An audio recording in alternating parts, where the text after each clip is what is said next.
Live from New Delhi, you're watching DD India Newshour, India's voice to the world. I'm Ramesh Ramachandran. Coming up in the next hour, Ukraine's President Zelenskyy and European leaders make a last-ditch effort to persuade US President Trump to protect Ukraine's interests in his summit with Russia's President Putin. Hamas delegation visits Egypt for Gaza ceasefire talks. Israel's Prime Minister Netanyahu hints that discussions now focus on the release of all hostages at once. External Affairs Minister Jaishankar says world passing through volatile and uncertain times, India has to stand on its own feet and become self-reliant. And India is set to bid for hosting Commonwealth Games in 2030.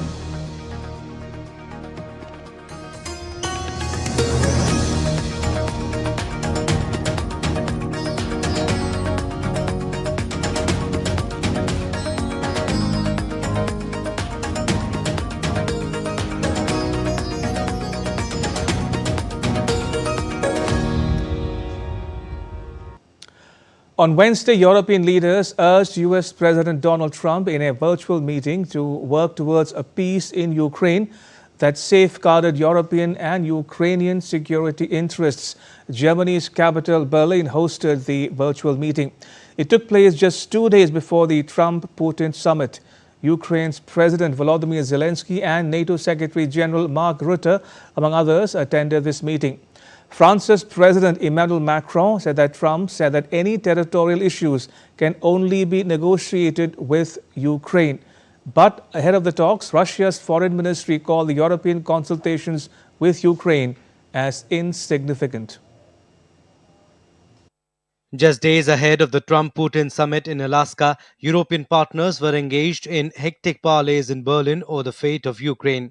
They virtually spoke to Trump with an aim to be on the same page. We have made several points clear for the negotiations. We have made it clear that Ukraine must be at the table when the follow-up meetings take place. We want the negotiations to proceed in the right order. A ceasefire must come first. Essential elements should then be agreed in a framework agreement. According to French President Emmanuel Macron, Trump said that any territorial issues can only be negotiated with Ukraine.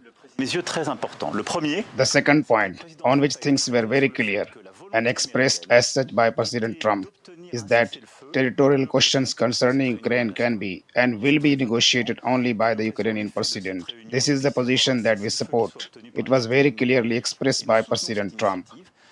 However, Russia's foreign ministry has already downplayed Europe's outreach to Ukraine, describing it as insignificant. We regard the consultations requested by Europeans as a politically and practically insignificant actions. Europeans verbally support the diplomatic efforts of Washington and Moscow to resolve the crisis around Ukraine. In reality, however, the European Union is sabotaging them. Experts have already cast doubt on any positive outcome of the much-awaited Trump-Putin meet in Alaska. We've seen that already, that as Putin has been inflexible and not willing to negotiate in good faith. Trump has got angry. He made the deal with the Europeans about weapons. He has threatened these secondary sanctions, and I could see that happening again. But Russia is not alone in this. Putin's old friend, North Korean leader Kim Jong-un, spoke to him on call. According to North Korea's state-run television KRT, Putin expressed appreciation for North Korea's help in liberating the Kursk region. In Alaska, Orthodox churches have begun prayer for peace in Ukraine ahead of the big summit. Our hope is that God will somehow touch the hearts of those involved, that there will be a valuing of life, a valuing of peace, a valuing of just the human life in general, and that will lead to a ceasefire and hopefully peace eventually, a lasting peace. The diocese will hold additional prayer events before the summit on Friday, when the churches will remain open throughout the day for quiet prayer and ring bells at noon. Bureau Report, DD India. Meanwhile, Russian forces made their largest single-day advance in Ukraine in over a year, capturing 110 square kilometers, primarily in the Donetsk region. Now, this rapid push, the most significant since May 2024, comes just days before a summit between Trump and Putin on 15th August. The advance underscores Moscow's strategy to gain leverage in potential peace talks, which may involve territorial concessions. Zelenskyy warned that Russia's actions signal a new offensive, not peace. European leaders, alarmed by the exclusion of Ukraine from the summit, fear pressure on Kiev to cede land. The escalation highlights the ongoing challenge of achieving a lasting ceasefire amid Russia's intensified military efforts.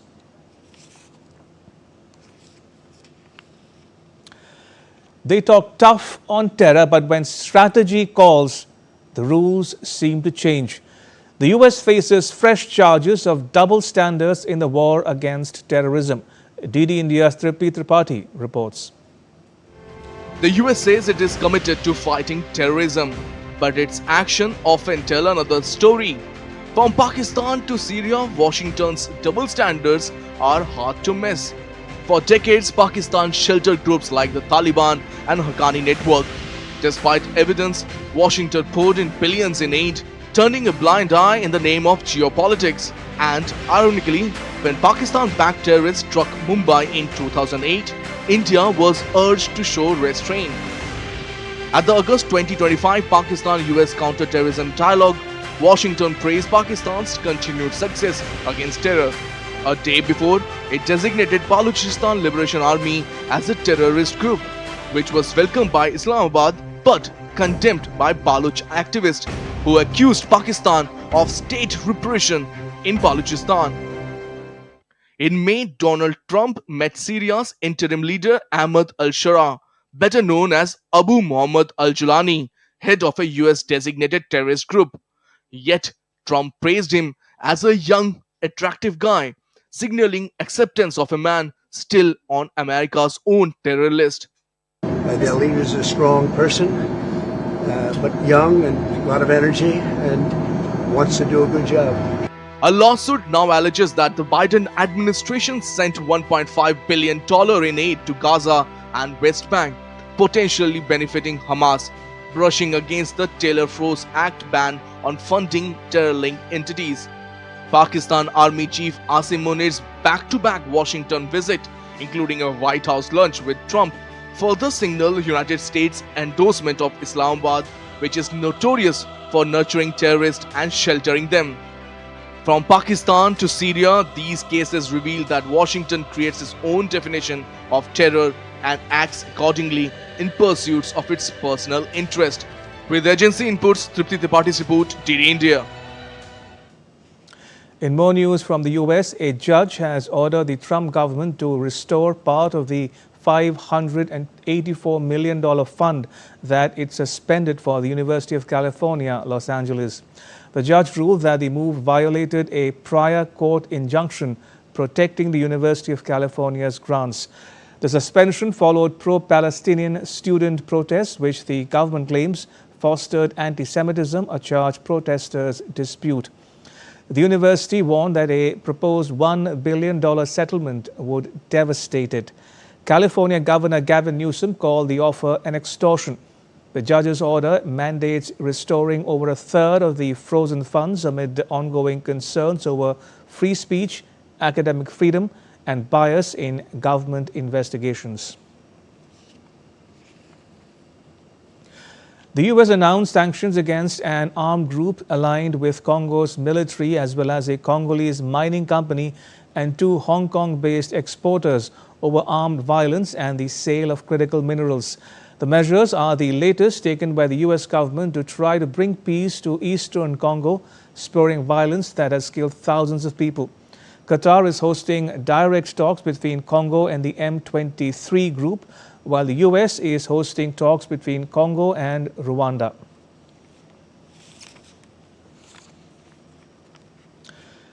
To West Asia now, Gaza ceasefire talks are back on the table with Hamas leaders in Egypt's capital Cairo seeking a 60-day truce even as Israel prepares for a major offensive on Gaza City. The next report tells you more. A Hamas delegation led by chief negotiator Khalil al-Hayya was in Cairo on Wednesday for fresh talks on a temporary 60-day ceasefire. The host, Egypt, says talks aim at ending hostilities and securing a prisoner exchange that would see all Israeli captives, alive and dead, returned in a single deal. On the ground, Israeli forces have intensified strikes in Gaza City. The military says it has approved the framework for a new offensive in the Strip, days after Israel's security cabinet ordered the capture of Gaza's largest city. Israeli Prime Minister Benjamin Netanyahu reiterated his stance. Netanyahu said, "They are not being pushed out, they will be allowed to exit." All those who are concerned for the Palestinians and say they want to help the Palestinians should open their gates and stop lecturing us. Meanwhile, countries continue to send aid to Gaza. In Indonesia, a ceremony in Jakarta marked the departure of 2 Hercules aircraft loaded with over 800 tons of relief supplies. The mission will deliver the aid via Jordan's Al Jun Air Base before it's airdropped into Gaza. This task force will deliver at least 800 tons of aid and 1,000 packages of instant noodles from Indonesian Defense Ministry. This aid will be distributed through a low-cost, low-altitude method, which is safer than other delivery methods. As diplomacy plays out in Cairo and aid missions push through, the fate of Gaza now hinges on whether talks can pause the fighting or if the region is headed for yet another escalation. With Amish Mahajan, Amit Mukherjee for DD India.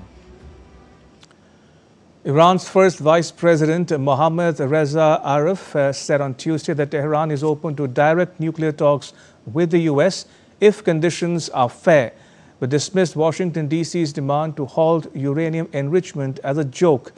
Talks were suspended after US and Israeli strikes on Iranian nuclear sites in June. Arif spoke about Iran's willingness to negotiate with dignity and based on national interests. Iran's President Pezeshkian also voiced support for a renewed dialogue, sparking backlash from a Revolutionary Guard commander who warned against impulsive foreign policy remarks. Still to come on DD India Newshour. Minister Jaishankar urges closer government-industry cooperation at the India-Singapore ministerial talks held in New Delhi. And Turkey and Syria agree to ramp up their defense cooperation.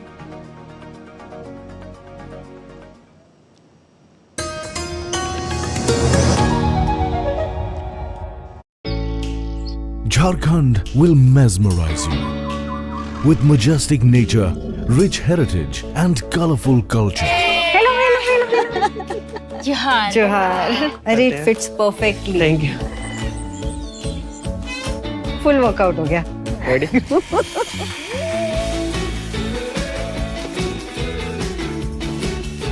Postcards from Jharkhand on National Geographic.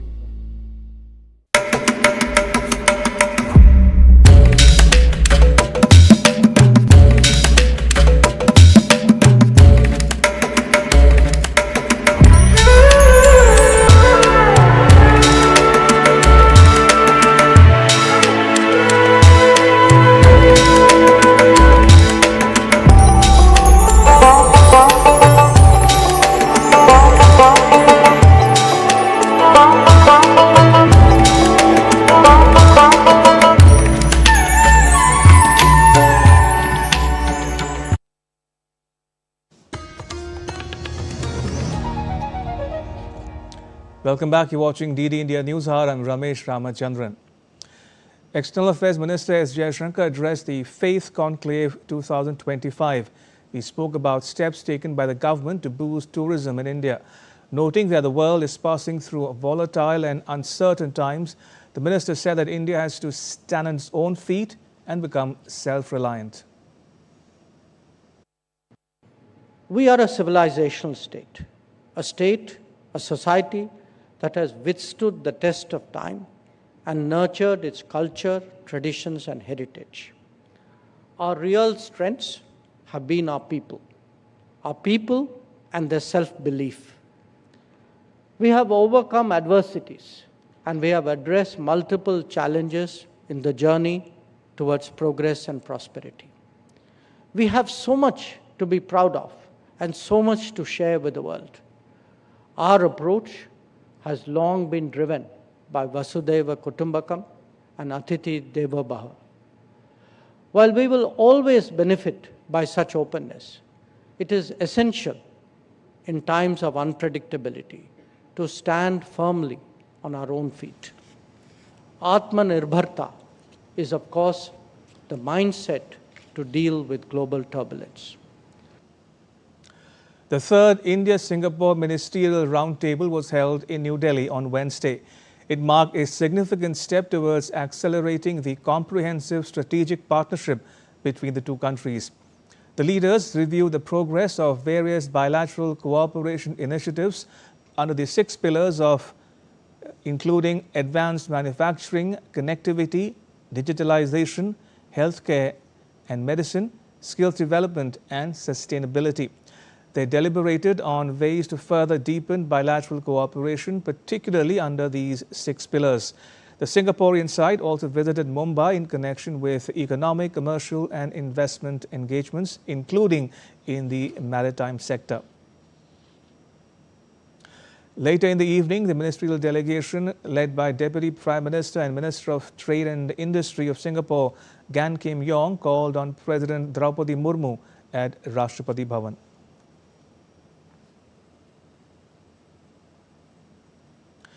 Turkey and Syria signed a military training and consultancy agreement in Ankara on Wednesday, marking a step towards deeper defense cooperation. Turkey's Foreign Minister Hakan Fidan warned Israel against actions that could destabilize Syria, accusing it of pursuing expansionist policies. Fidan called for an end to all external interference in Syria, emphasizing that Israel views chaos in the region as beneficial to its security strategy. The deal follows months of negotiations and comes after Turkey renewed ties with Syria following Bashar al-Assad's ouster last year. A Chinese jet fighter intercepted a Philippine aircraft carrying journalists during a patrol over the disputed Scarborough Shoal on Wednesday. The fighter came within 200 feet of the Cessna plane, maneuvering aggressively for 20 minutes. Chinese Navy ships below ordered the Philippine aircraft to leave the area. The incident highlights rising tensions in the South China Sea, where China maintains a strong presence despite a 2016 ruling invalidating its territorial claims. 2 U.S. warships were also spotted nearby. China has not commented on the encounter yet. South Korea's prosecutors raided the headquarters of the former party of jailed former President Yoon Suk-yeol on Wednesday. The raid was conducted to gather evidence in an election meddling case against his wife, Kim Kyon-hee, a day after she was arrested on corruption and other charges. Kim is South Korea's only former First Lady to be arrested, joining her husband, former President Yoon Suk-yeol. The special prosecutor appointed in early June said in a brief message that the court issued the warrant for Kim's detention. The charges against her range from stock fraud to bribery and illegal influence peddling. Kim is also accused of receiving 2 Chanel bags, together valued at 20 million won, and a diamond necklace from a religious group as a bribe in return for influence favorable to its business interests. Kim's lawyers, though, have previously denied the accusations.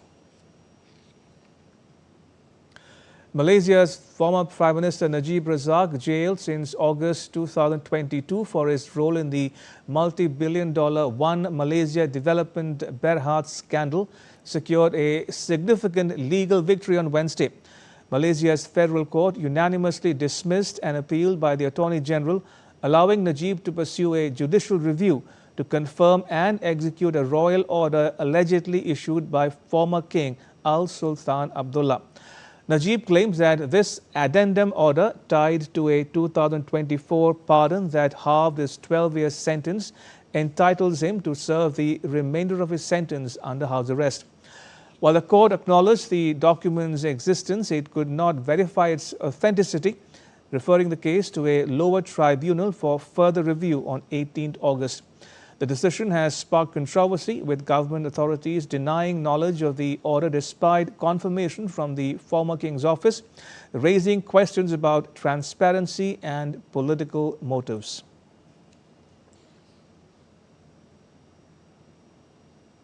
Typhoon Podul has slammed into Taiwan with winds of up to 190 kilometers per hour, injuring at least 33 people and leaving one missing. Nearly 6,000 people were evacuated and hundreds of flights cancelled. The storm has since moved into the Taiwan Strait, with China's Fujian province on high alert. DD India's Nishchoy Roy has more.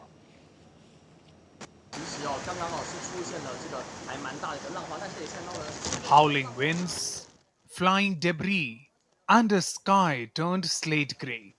Typhoon Podul roared into southern Taiwan on Wednesday, unleashing gusts up to 191 kilometers per hour. The powerful storm ripped apart rooftops, churned through coastal cities, and forced thousands to flee before charging into the Taiwan Strait. The storm carved a destructive path through Taitung before sweeping into the Taiwan Strait, prompting mass evacuations and widespread shutdowns. Authorities evacuated over 5,500 residents, cancelled hundreds of flights, and shuttered large swathes of the island. 9 cities and counties suspended work and school. 1 person was reported missing and 33 others injured. Meanwhile, capital city Taipei saw only strong wind with no major disruptions. The closer we got to the typhoon's arrival, the more its path changed southward. While it was originally expected to go north, at first I thought it would have no impact on the central and southern Taiwan, but as it approached, it kept veering south and then ended up passing between Orchid Island and Green Island. Across the Taiwan Strait, China's coastal provinces are bracing for Podul's impact. In Fujian, authorities evacuated fishermen and vessels to safe zones, raised the typhoon emergency response to level 2, and initiated a level 4 flood control alert.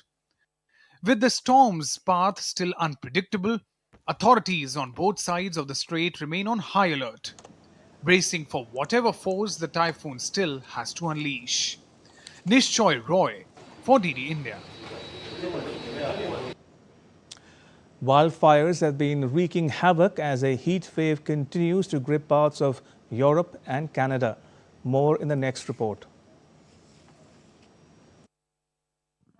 Wildfires raged in parts of Europe as millions across the continent face the harsh new reality of record-breaking summer temperatures.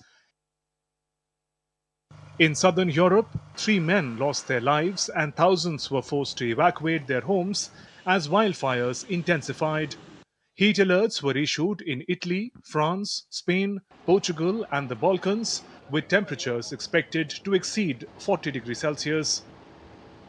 As per the Weather Agency of France, temperatures around 41 degrees Celsius will prevail in the areas under highest alert for heat on Wednesday. Meanwhile, a wildfire in Spain's Chandreshia de Quechua continued to burn, destroying nearly 3,500 hectares.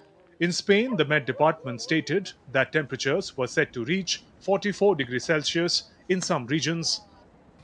Firefighters in southern Albanian town of Delvina are also battling wildfires that have encircled the city. Extra firefighters and army personnel joined efforts to control the blaze, prompting precautionary evacuations. In Greece, a wildfire raged across hills close to a residential area on the island of Zakynthos. In Turkey, firefighters battled to contain a raging blaze as thick clouds of smoke and flames engulfed a wooded area in the western province of Izmir. Elsewhere, crew managed to contain several wildfires burning across the country. Montenegro's beach town of Villarrica also faced a wildfire, with thick smoke rising above the town.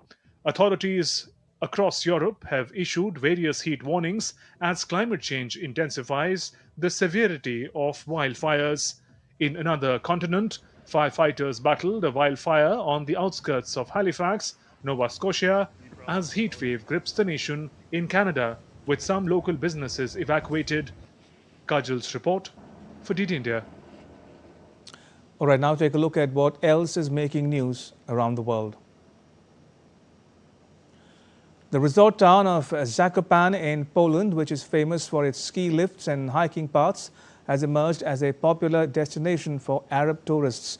As the fastest growing group of visitors, West Asian travelers now outnumber other tourists, prompting the local hospitality industry to adapt faster to their preferences. In Berlin, hundreds of people jumped into the Spree River for a swim in the middle of the German capital, going against a long-standing ban on swimming there. Activists said that they swam in the hope that the ban, which has been around for about 100 years, will be lifted. Stargazers assembled at an observatory in Croatia Split on Tuesday to observe the annual Perseid meteor shower. In Bosnia and Herzegovina, the display was visible from a mountain where streaks of light were seen above a monument commemorating the Bosnian War. The 2025 World Robot Conference concluded in Beijing on Tuesday. It brought together innovators and investors who explored real-world uses of robotics. From manufacturing and agriculture to home services, the event featured more than 500 scenarios, highlighting the scale and diversity of today's robotics ecosystem. Still to come on DD India Newshour. An expert take on the much-anticipated Trump-Putin summit. What's in it for India and the world?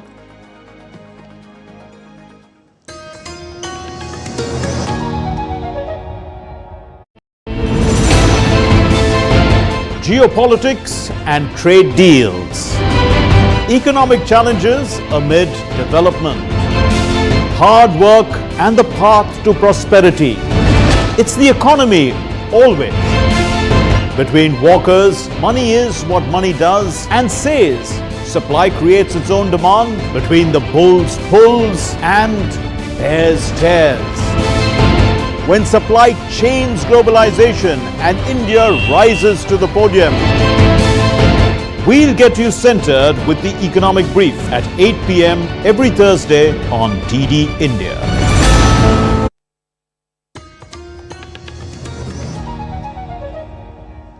Welcome back. You're watching DD India News Hour. I'm Ramesh Ramachandran. A quick recap of the headlines. Ukraine's President Zelenskyy and European leaders make a last-ditch effort to persuade US President Trump to protect Ukraine's interests in his summit with Russia's President Putin. Hamas delegation visits Egypt for Gaza ceasefire talks.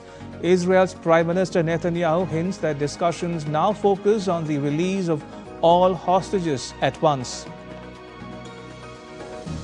External Affairs Minister Jaishankar says world passing through volatile and uncertain times, India has to stand on its own feet and become self-reliant. And India is set to bid for hosting the Commonwealth Games in 2030.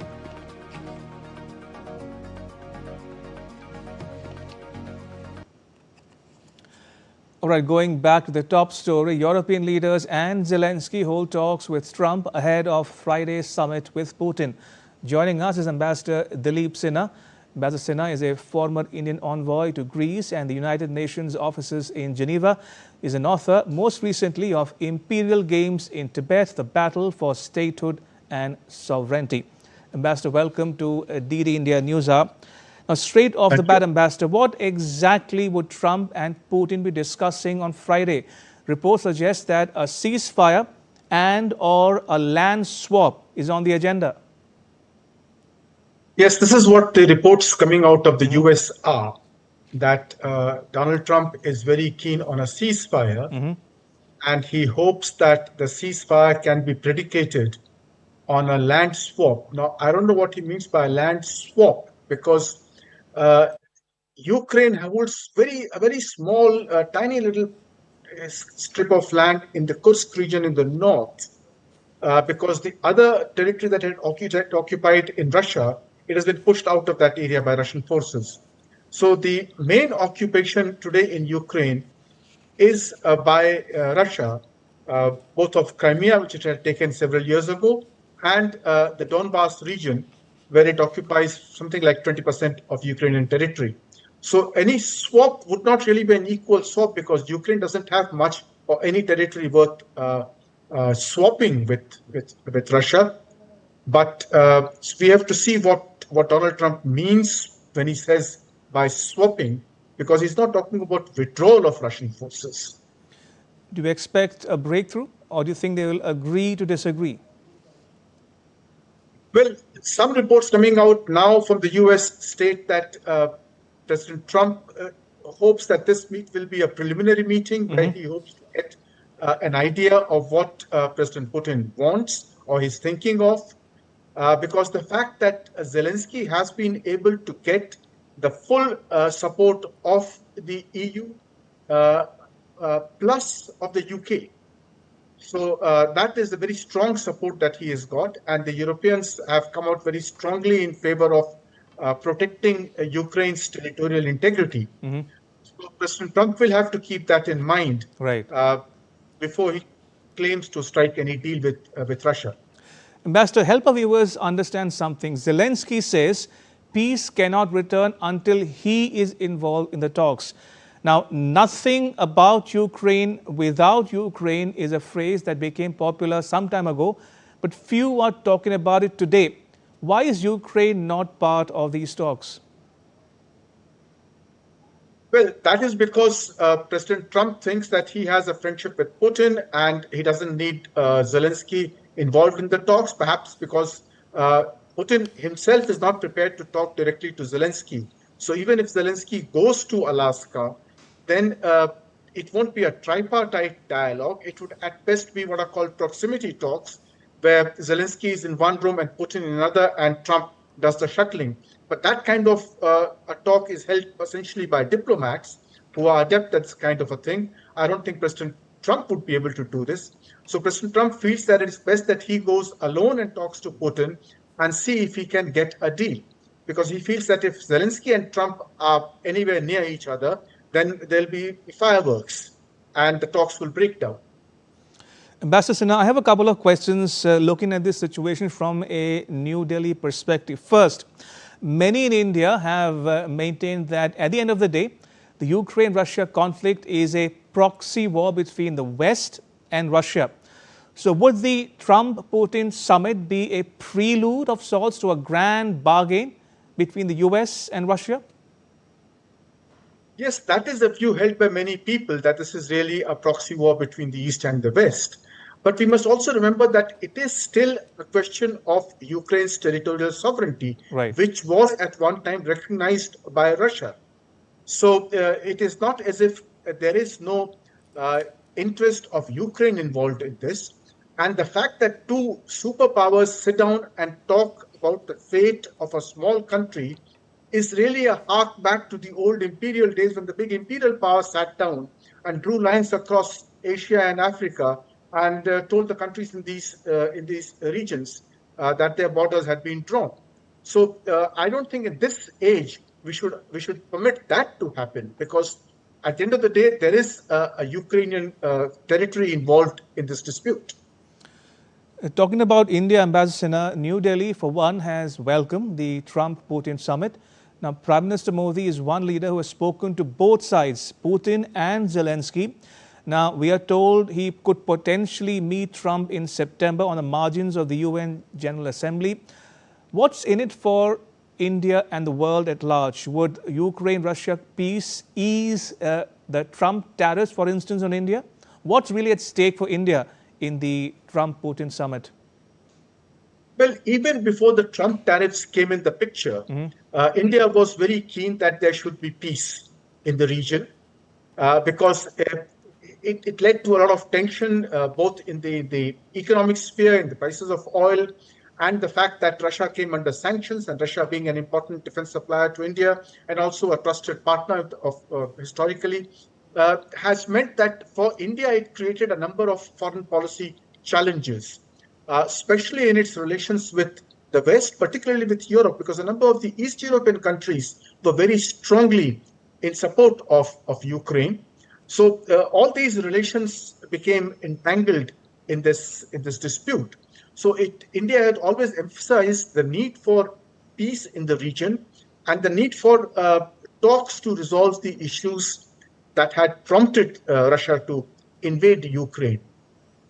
So now, of course, the Trump tariffs have come in, where India buying Russian oil is one of the factors that has led to the additional 25% tariff on India. So this exacerbates the matter, but the original problem still remains, and we would like not only the additional penal tariffs to go, but even otherwise peace to be established, because it is not good for global peace, and it creates a huge amount of uncertainty in world politics. Since you refer to Russian oil, Ambassador, if both Trump and Putin make peace come the 15th of August in their meeting in Alaska, do you think it'll ease the pressure or allow India to continue buying Russian oil without any hindrance?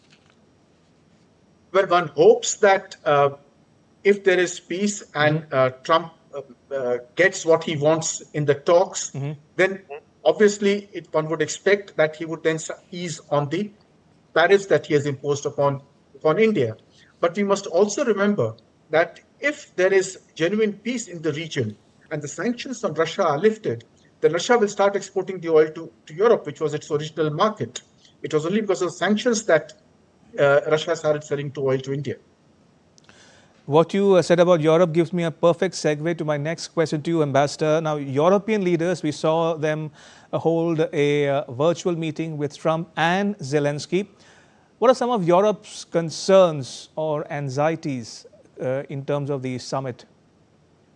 The first anxiety is whether Trump will give away and accept Putin's demand to annex a large part, almost a quarter of Ukrainian territory, because that would mean that there would be a change in borders, which is generally frowned upon by leaders all over the world.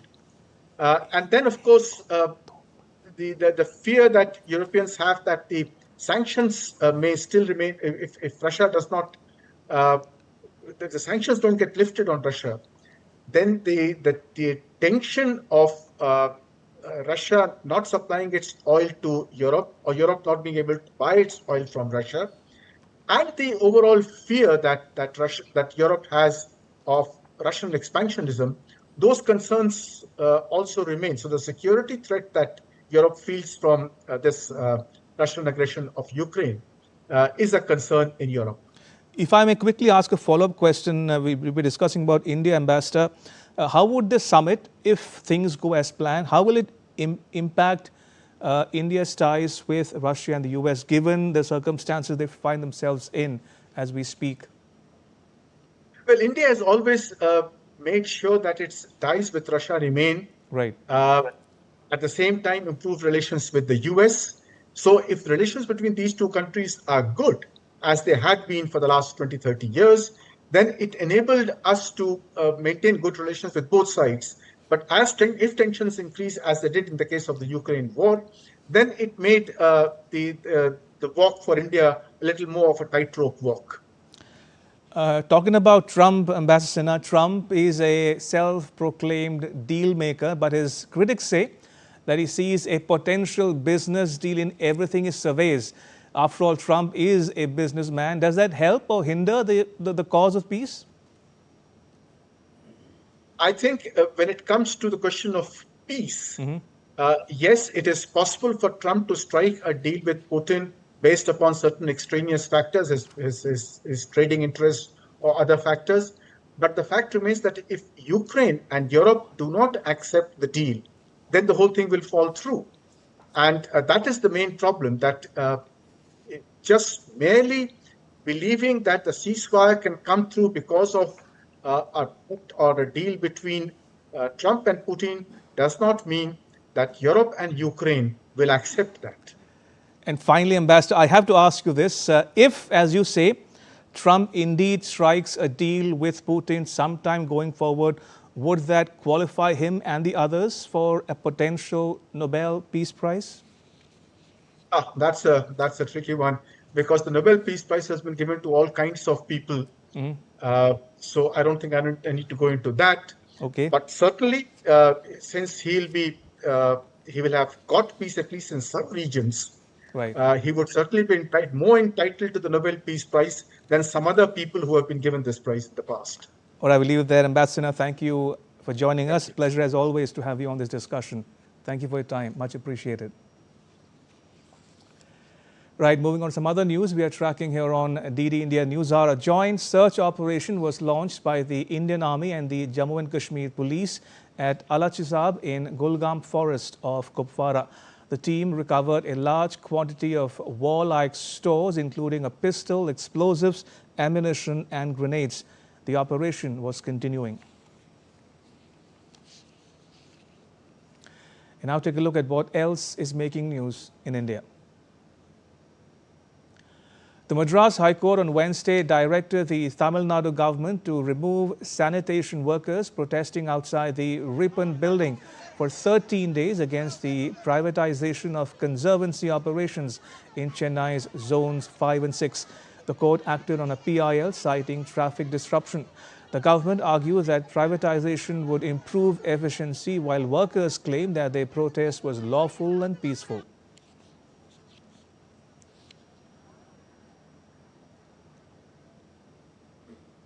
The official logo, website and brochure of Bharat Steel were launched by Minister of Steel and Heavy Industries H.D. Kumaraswamy in New Delhi. Set to be held next year in the capital, Bharat Steel is the ministry's flagship international conference cum exhibition on the steel ecosystem. With Independence Day celebrations approaching, the Railway Protection Force has stepped up vigilance at the New Delhi railway station. On Wednesday, multiple teams accompanied by dog squads conducted intensive patrolling across platforms and passenger areas to ensure safety. President Draupadi Murmu will inaugurate the summer annuals of Amrit Udyan at the Rashtrapati Bhavan on Thursday. Set to continue till 14th September, it will be open to public from Saturday.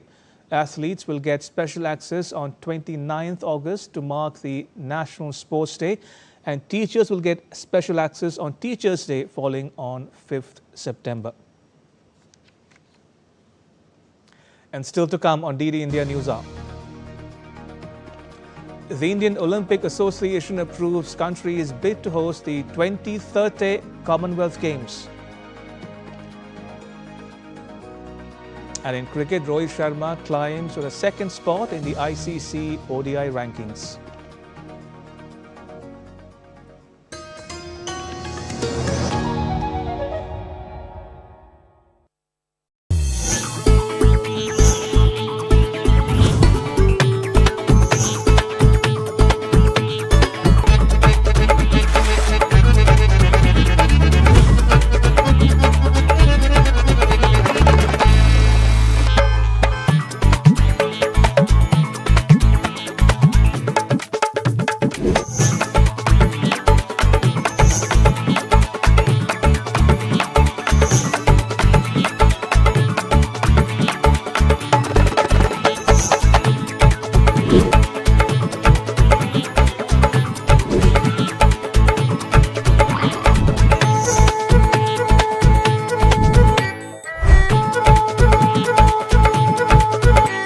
Welcome to Jaipur.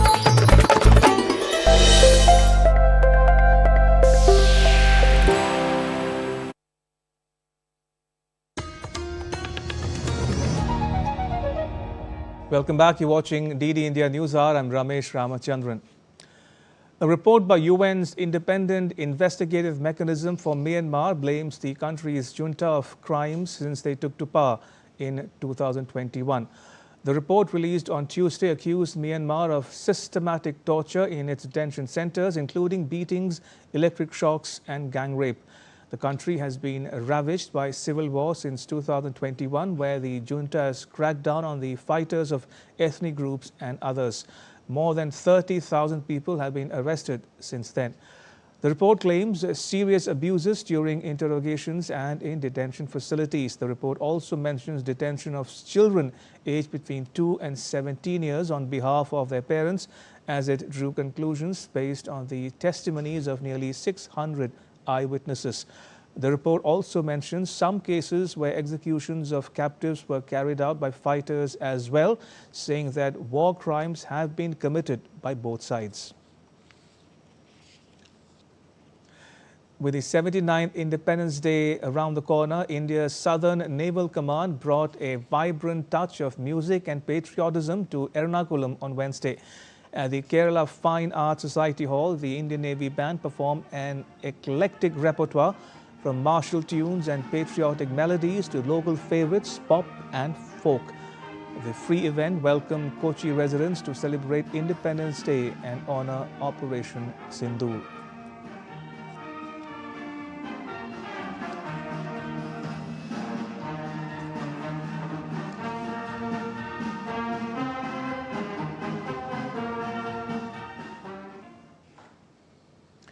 To sports news now, Rohit Sharma rose to the second spot in the latest ICC One-Day International Rankings for batters released on Wednesday.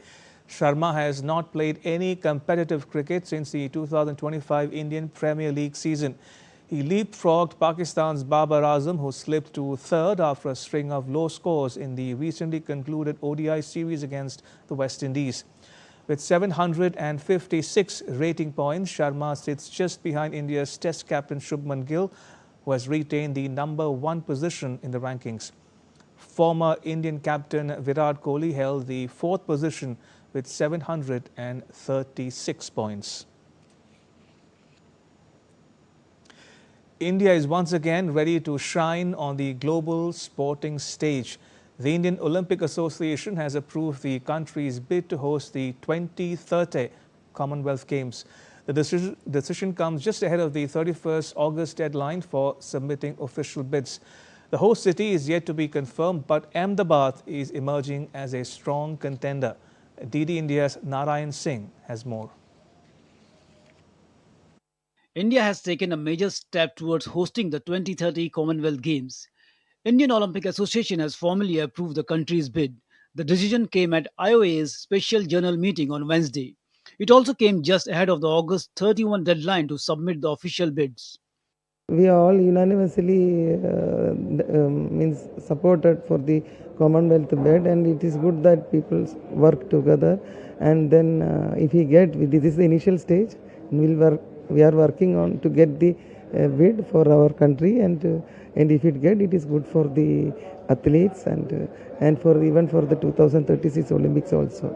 Right now the focus is clearly on ensuring that the right bid goes in, and we are very well prepared on this.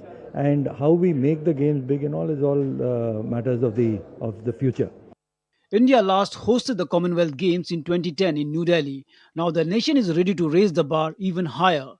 The chances of winning the bid have grown after Canada withdrew from the race. I think this is very good moment for India and sport fraternity to host international tournaments, a championship. As you know that India is preparing to bid for 2036 Olympic, and it is very normal process that before hosting a games like Olympic, you need to host several international games. So Commonwealth Games is one such game, I believe. In 2030, India is preparing to host that and through a bid. The host city is not yet confirmed. However, Ahmedabad is being positioned as a strong contender to host the Games. Prime Minister Narendra Modi has a clear vision to make India a global sports hub. Hosting the 2030 Commonwealth Games fits into that grand plan. It will showcase India's capabilities in organizing mega events. The event will also strengthen India's bid for the 2036 Summer Olympics. Prime Minister Narendra Modi has repeatedly emphasized that His goal is to make India a sporting powerhouse in the world. If India secures the right to hold the 2030 Commonwealth Games, then it will be a big achievement in India's sports arena.